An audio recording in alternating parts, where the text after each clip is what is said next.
And the next one is Oded from Yeah. Accurate, the awesome company, showing us how to stop the hassle of SSH keys by using SSH certificates. And I give your slides, and everyone do go on.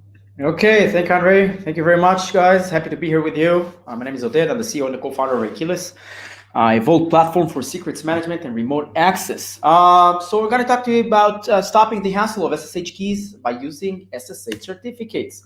So what's so bad with SSH keys, right? You need to take care of them. Actually, that's the real problem. You need to deprovision them.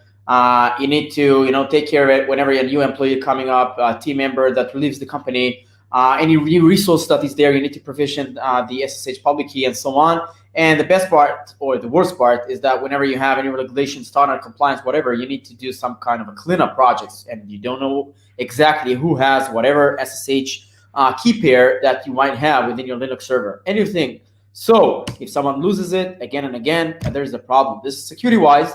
You need to take care of stolen cases where someone has SSH keys. You not necessarily know exactly where those public keys are. In terms of auditability, you don't necessarily know who did what because there are the phenomena of shared SSH keys with a team.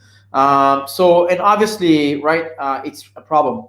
Basically, when they are being stolen, you can't really know exactly when. So you won't necessarily know that sometimes those SSH keys were stolen. So the good part and the good news that there is a better way, much better way, that is currently being used by large brands, such as the one that you see in front of you, and those are being used in the last few years now. So SSH certificate was presented in OpenSSH 5.4. That was a long time ago, but it seems like that although it does have a lot of pros, like as I've mentioned, there's hassle-free, right? They are self-destructed.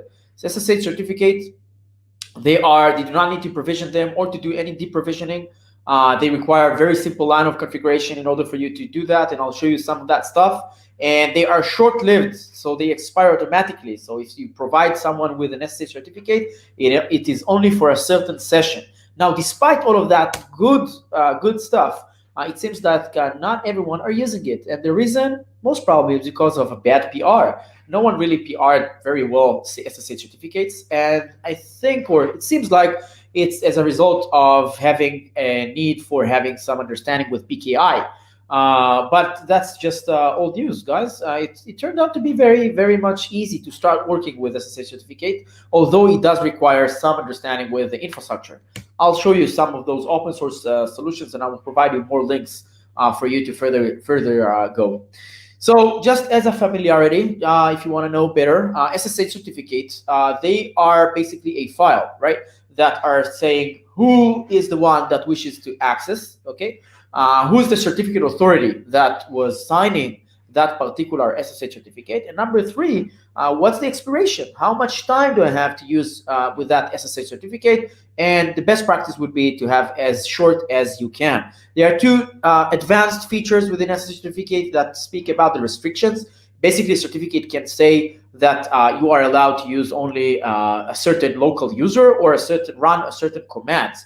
But that's for more advanced privileged access scenarios and so on. In terms of prerequisite to work with SSH certificate, you would need to do two steps. One is to set up a basic certificate authority. You can do that with SSH Keygen, by the way. It's very easy, just as a very, very easy to work with.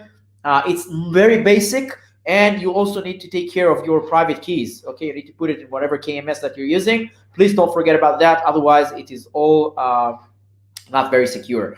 Number two, you need to configure your target host, the server itself that you're trying to authenticate with, to trust the certificate authority, which is basically one configuration, as I've mentioned, trusted user certificate authority keys, and that's the public key that the certificate authority was created. So those are the prerequisites. That's it. And now, how the login would look like, as you can see, a user, which can be you or any one of your team members, basically asks for a certificate from the certificate authority that you just installed. That certificate authority would sign that request and would create for you a certificate. That certificate will be provided then by you to the SSH. The regular SSH command would be provided with SSH certificate directly to the target host. The target host would be able to validate the certificate using a certificate authority public key that you have just configured in the previous slide. And that's it. It's a successful login. Now, before I'm going to talk about advanced things, let me show you exactly. Do you see my screen, by the way? Can you see my the CLI right now? I believe so. Yeah, so this is the CLI, and this is just an example of exactly how does it look like. Okay, so this is just a script that I've made, but basically it uses the OpenSSH, and this is an IP that I'm trying to log into.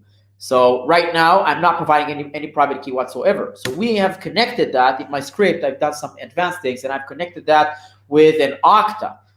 So an identity provider would basically provide the identity, and then I would get that SSH certificate. So I did not authenticate using any SSH key, as you can see, and but instead I was authenticated via Okta. My Okta token was presented to the certificate authority, in that case Achilles, in that sense, and then I was provided with an SSH certificate. That certificate I was using in order to log into the target host. This is basically how it works. And of course, if you would like to see the configuration itself, as I've mentioned, trusted user CA keys is already there. So after we talked about that, let's go back to where we've been, just to wrap up the advanced issues. As you can see, we can talk about it in our other talk. Who's allowed to issue certificates? How does the authentication works with Okta? How does authorization work? How can you protect your CA private key? And the really advanced things with your security guys and how to record the SSH session. Those are the resources and open source projects that I will share with you later on. That presentation will go up for you to be used, and you're most welcome to ask any questions. Thank you very much for your time, and I'm here for your questions.